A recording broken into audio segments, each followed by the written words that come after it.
I have to record and ask a question at the same time. Camera and asking at the same time. Oh yeah, multitasking. Well, Yes. girls can do that. Boys can't.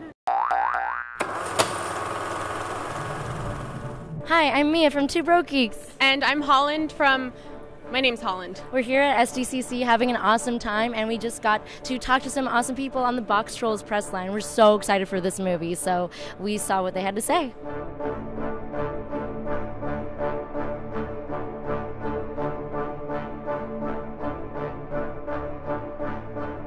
What were your inspirations for doing a film like this? What kind of led you to do this movie? With a book by Alan Snow called Here Be Monsters. For me, it was just a perfect meeting of the type of stories I love to tell and where the studio was technologically and their ability to pull off a movie with such a huge scope. Because the movie is full of amazing steampunk action and a really lovable cast of characters that required the most subtle animation to their faces and stuff. So we were just lucky that Laika was at a place technologically where they could do it. And you guys have such a great lineup so far. What made you decide that Boxtrolls was the next perfect story in the line? You know, before Boxtrolls, we had made Coraline, which is kind of a dark modern fairy tale. We followed that up with Paranorman, which is kind of a comedic supernatural thriller. And after that, we decided that we wanted to do something that was quite different. And while I think Paranorman and Coraline are very different from each other, they have kind of shades of, on the surface, they have shades of something similar. They're contemporary American stories with a supernatural lean. And so we wanted to make sure for the next thing that we did, it was something entirely different. And so we found this, about 10 years ago when we were starting to develop Coraline, we found this incredible book by Alan Snow, a British author, called Here Be Monsters. And for me, when I read it, it was a marvel. It was this thing that had shadings of Charles Dickens and Roald Dahl and a bit of Monty Python in it. And the challenge was it was a big 500-page book. And I thought that if we could crack it, if we could bring our own unique spin to it, it could be something that was just a kind of a visually stunning and emotionally affecting story. And it was different from anything that we'd done. It was hard to make it. It was very, very difficult to make it.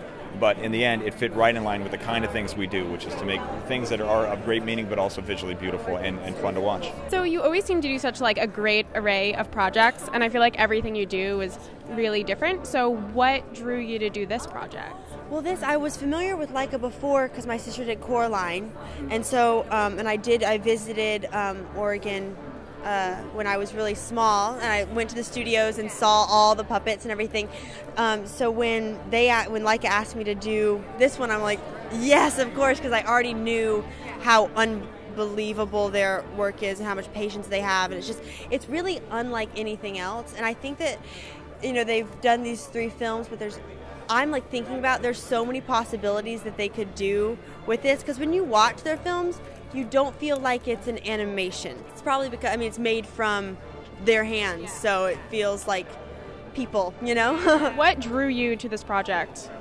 Well, I saw Coraline and really loved it. Found it utterly enthralling, mysterious, multi-layered, not afraid of the dark side when telling a family story.